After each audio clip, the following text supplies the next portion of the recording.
She was the kind of woman people looked through, not at. Fiona Mercer had made peace with that a long time ago. Or at least she told herself she had.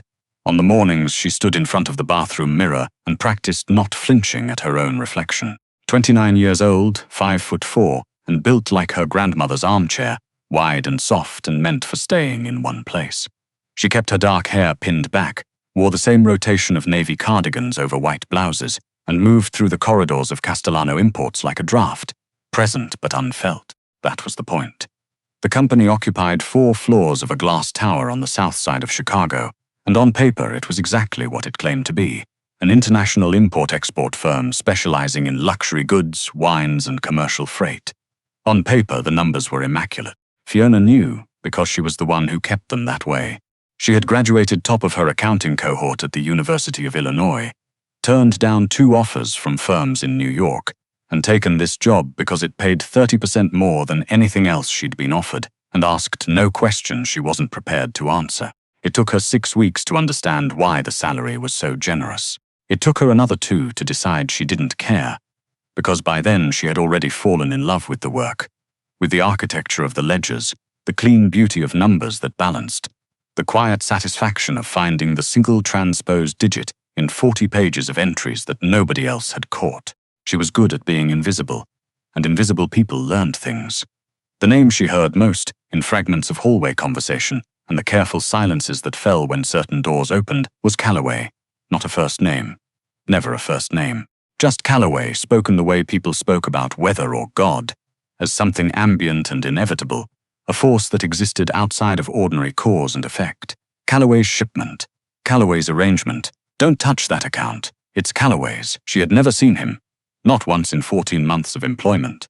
That changed on a Tuesday in November, which Fiona would later think was deeply unfair timing, given that she had worn her worst cardigan that day, the one with the slightly frayed left cuff, because she'd spilled coffee on her good one and hadn't had time to go back upstairs and change.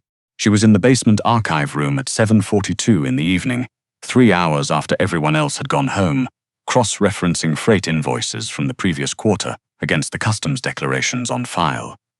There was a discrepancy, a small one, $8,000 across 11 transactions, distributed carefully enough that a casual review would never catch it.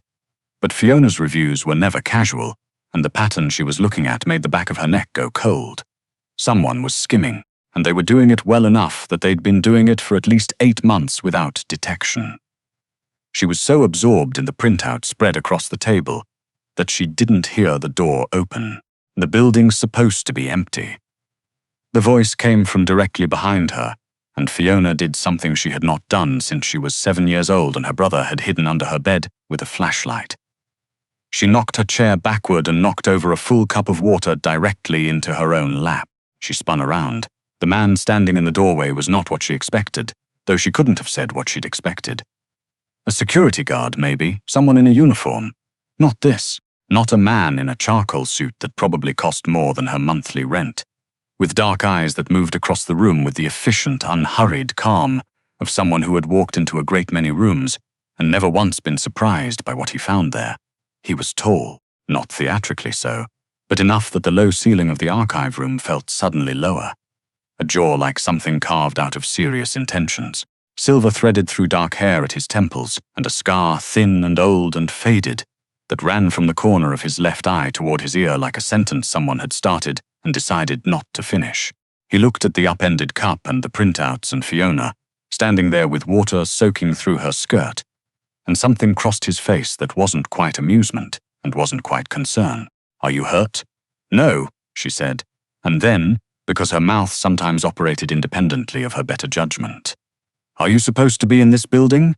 The silence that followed was long enough for Fiona to realize with a slow, cold drop in her stomach exactly who she was talking to.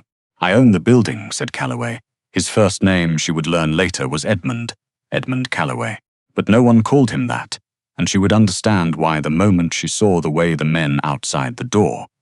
She counted 3 of them, now that she was paying attention, deferred to him without being told to, adjusting their positions when he moved, tracking the room the way dogs tracked their owner. Not out of fear, out of something older than fear. "You're the accountant," he said. It wasn't a question. "Senior financial analyst," she said, and immediately wanted to retract it, because it was exactly the kind of correction that made people roll their eyes, and he was, she was increasingly certain, the kind of man who could have her fired or worse with a single phone call. Fiona Mercer, I'm sorry, I was just. There's a discrepancy in the Q3 freight accounts and I wanted to show me. She blinked. I'm sorry? The discrepancy. He crossed the room and pulled out the chair on the opposite side of the table and sat down and folded his hands in front of him with the patience of a man who had learned, somewhere along the way, that waiting was its own kind of power. Show me what you found.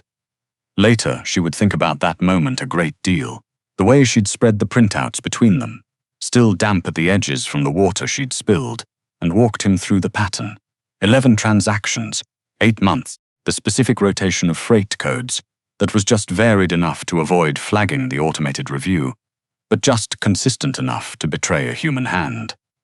The way he had listened without interrupting, which was not something she was accustomed to. The way his eyes, when they moved from the papers to her face, had a quality of attention that felt almost physical, like being stepped into a spotlight in a room you thought was dark.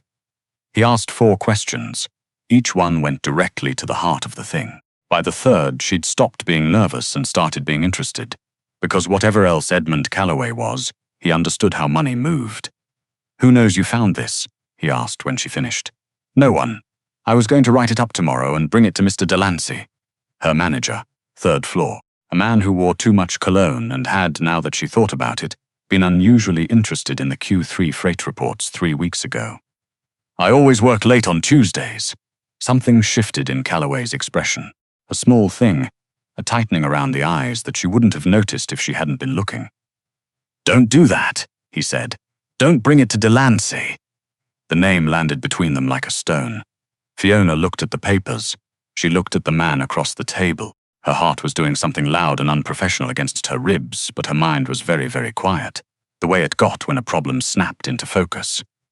The way it had gotten 8 months ago when she'd first noticed the small, careful wrongness in the numbers. He's the one skimming, she said. It wasn't a question. Calloway held her gaze. Go home, Miss Mercer, take nothing with you. Act as though you found nothing, and the discrepancy, I'll handle it. She should have left. She gathered her bag and her coat, and she walked out of that archive room and took the elevator to the parking level and drove home and fed her cat, a round, imperious tabby named Sullivan, who had strong opinions about punctuality, and told herself to forget about it. She did not forget about it. She was back at her desk the next morning at 8 o'clock, and Delancey's office was empty, and by noon, building security had escorted 2 people she'd never seen before into the finance wing, sealed Delancey's computer, and removed 3 boxes of files. No announcement was made. No one explained anything to anyone. The floor went about its business in that specific way people had when they were deeply curious and deeply afraid to show it. Fiona opened her current project file and went back to work. She didn't think about Edmund Calloway again for 3 weeks. Then her apartment was broken into. She came home on a Friday evening to find her front door standing open 2 inches, and Sullivan nowhere in sight, which was so far outside the realm of his normal behavior. He sat on the mat inside the door every evening at exactly 6:15, as reliable as a clock, that she stood in the hallway for a full 30 seconds before her brain caught up with what her body already knew. She didn't go in. She backed up very quietly and took the stairs down to the lobby and called the one number she hadn't deleted from her phone after that night in the archive room. Because she was thorough, and the card had been left on the table when he stood to leave, and she had taken it home and put it in the drawer beside her bed and told herself it was only sensible to keep it, just in case. It rang once. Miss Mercer. Someone's in my apartment, she said. She was proud of how level her voice was. Or they were. My door's open. My cat is gone. A pause. Brief. Don't go back in. What's your address? She gave it. There was the sound of movement on his end, quiet and purposeful. There are 2 men in a black sedan at the corner of your block, he said.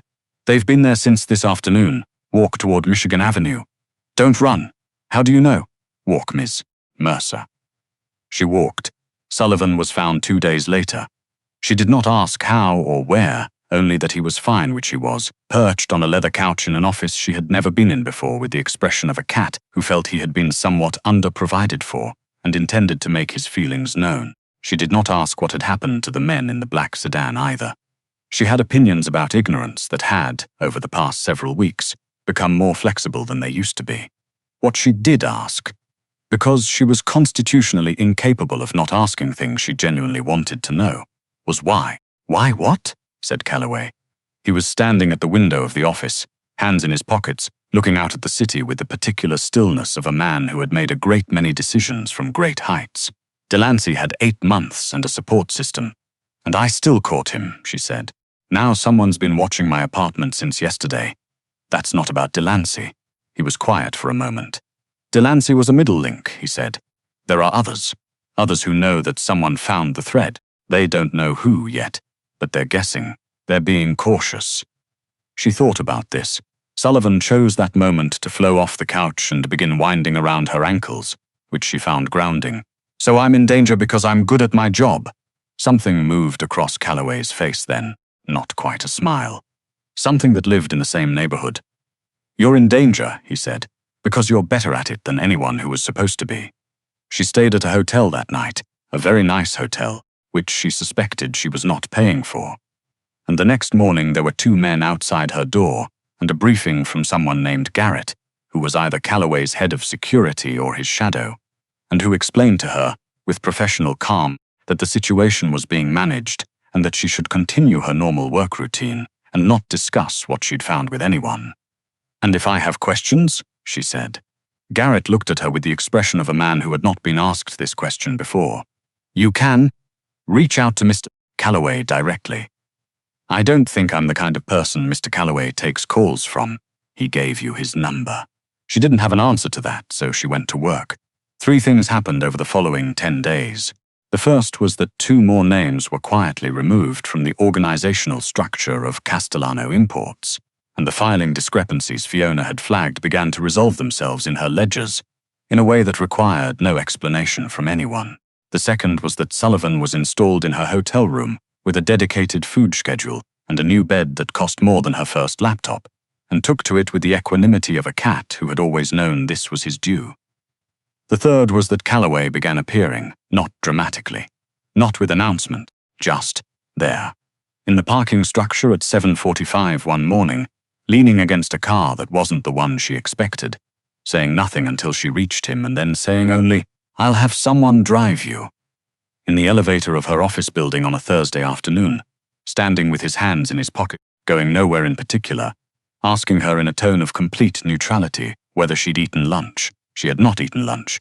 He took her to a restaurant she'd walked past 100 times and never gone into because the menu in the window had no prices, and sat across from her at a corner table where his back was to the wall and 3 of his people occupied the surrounding area in the way that people did when they were doing security and trying not to look like it, and asked her about the new thread she'd found in the accounts. A different one, a pattern she'd noticed and hadn't reported yet, because she wasn't certain who was safe to report it to. She told him. She watched his face while she talked and tried to read it, which was like trying to read a lake, flat on the surface, and no way of knowing what was moving underneath. You're careful, he said when she finished. I'm good at patterns, she said. That's not what I mean. She waited. You found 2 separate threads before anyone else saw either one, he said, and you held the second one because you weren't sure of the reporting chain. That's not just good with numbers. That's judgment. Fiona looked at her plate. The food was extraordinary and she had barely touched it, which was unusual for her, and she thought she knew why, and that bothered her considerably. I'm just doing my job, she said. You've been doing considerably more than your job. He said it without inflection, as a statement of observable fact. Since November, someone had to. The corner of his mouth moved. She was beginning to understand as close as he generally got to a full expression. Yes, he said. Someone did. She went back to the hotel. She lay on the bed with Sullivan arranged across her feet, like a small furry anchor, and stared at the ceiling, and had a very firm internal conversation with herself about the nature of gratitude versus other things that were considerably less appropriate to feel toward a man who was almost certainly responsible for more violence than she would ever want to know the specifics of. The conversation was not entirely persuasive. 11 days after the break-in, the situation, as Garrett had described it, stopped being manageable. She was leaving the office at 6:15. She'd started leaving earlier, at Garrett's gentle suggestion, when she realized the car that was supposed to be waiting for her was not there. She stood on the sidewalk in the cold November air and took out her phone, and that was when the van pulled up. She ran. She made it half a block, which was better than she'd have predicted 2 months ago. And then someone had her arm, and another someone had her other arm, and the last thing she saw clearly was the street sign at the corner, Wabash and Adams. Before something hit the back of her head and the city went dark, she came back to consciousness slowly, the way you surfaced from a very deep pool, layer by layer, each one requiring more effort than the last. Her head was a single sustained point of pain. Her wrists were zip-tied to the arms of a metal chair. The room smelled like motor oil and old concrete, and the lights were industrial fluorescents that buzzed at a frequency just below hearing. A warehouse, somewhere on the south side, she thought, based on the sounds outside, water traffic, distant machinery. There were 3 men in the room. She made herself look at each one without moving her head, cataloguing without being seen to catalogue, an old habit, refined over 14 months of watching people move through a building where everyone watched everyone else and no one admitted to it. The one who'd done most of the talking on the drive over. She'd been conscious for part of it, she thought, though her memory of that was fragmented, was on the phone in the far corner, speaking quietly. The other 2 were posted at the door. All 3 were tense in the way people were when they were waiting for instructions from someone who scared them. She was not, she told herself, going to wait for those instructions to arrive. Her hands were restrained, her legs were not. There was a metal table to her left with a laptop on it, and a coffee cup, and a length of heavy chain that someone had coiled on the edge and forgotten about, because it was hanging over the side and pooling on the floor in a way that would be a tripping hazard for anyone moving quickly through this part of the room. Fiona was a woman who noticed things. She had been noticing things her entire life, quietly, from corners and archive rooms and lunch tables where no one made room for her, and it had never done her much good before. But she pulled in a slow breath, and she calculated, and when the man on the phone turned his back to take a step toward the window, she planted both feet, stood straight up, and threw herself and the chair sideways toward the table with everything she had. The chain came down exactly as she'd expected. What she hadn't expected was how loud it was. What she also hadn't expected was the door. It didn't open so much as come off its hinges. She had a confused impression of a great deal of movement and sound, and then Calloway was crouching in front of her on the concrete floor, hands on either side of her face, and his eyes, which she had only ever seen flat and controlled, were doing something she had no vocabulary for. "Look at me," he said. "Fiona, look at me." She looked at him. His hands were warm. There was a cut on his jaw, fresh, and his suit was not immaculate for the first time in her experience of him. Something about the imperfection of it made him more real than he'd been before, standing at windows and sitting in corner restaurants. "I'm all right," she said. Her voice came out lower than she expected. "My wrists are restrained."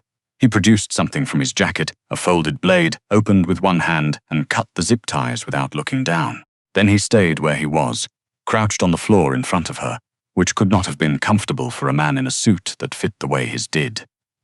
"You pulled the chain," he said. "I was trying to create a trip hazard. It brought the whole rack down and gave us a sound signature." His jaw was doing something complicated. "You bought yourself 40 seconds. Was that enough?" He held her gaze for a long moment. It was enough. Garrett appeared at her elbow with a blanket that she didn't need but accepted anyway, and someone else was talking into a radio, and outside the warehouse there were sounds that she decided not to analyze. She sat in the chair, now no longer attached to her, and held the blanket around her shoulders and watched Edmund Calloway stand and turn, and become, once again, the man who owned rooms without announcing himself. He issued 4 quiet instructions. She couldn't hear all of them. She caught, "The account traces go to Harmon tonight, and I want her out in under 3 minutes." And the last one, spoken quietly to Garrett when he thought she was looking the other direction. "Nobody gets near her again." She pretended she hadn't heard. She was very good at that. Sullivan was asleep on Calloway's couch when she arrived at the office. Not the hotel. Not her apartment, but a different building entirely, one she'd never been to. Somewhere in River North with high ceilings and the kind of quiet that money built deliberately. She sat on the floor next to the couch because her legs had made an executive decision about carrying her any further, and Sullivan opened one eye and decided her proximity was acceptable and went back to sleep. Calloway sat on the couch above her, not touching, not speaking, just present, in the specific way he had been present all these weeks, solid and unannounced and slightly more real than anything else in the room. "You should have told me about the second thread sooner," he said. "You should have told me my reporting chain was compromised," she said. A pause. "Fair," he said. She tilted her head back against the edge of the couch. The ceiling was very high and very white, and she stared at it for a while, listening to Sullivan breathe and to the city outside and to the particular quality of the silence between two people who have run out of the easier things to say. "I don't do this," he said. She didn't pretend not to know what he meant. "Sit on floors with accountants. Any of this." She turned her head and looked up at him. From this angle, the scar at the corner of his eye was very visible. Old and long-heeled, part of the geography of him as much as the grey at his temples or the particular way he had of going still when he was listening very carefully. "I know," she said. He looked at her, really looked at her, which she was getting better at sitting still under, though it still did things to her composure that she preferred not to examine too closely. "You're not afraid of me," he said. It came out sounding almost like a question. "I'm afraid of plenty of things," she said. "You're not one of them." Another long silence. Sullivan shifted in his sleep and redistributed himself across both of their general directions, the way cats did when they had made a territorial decision that was not up for negotiation. "The situation is resolved," Calloway said. "Harmon and 2 others. The accounts are clean. You can go back to your apartment. A beat, if you want to."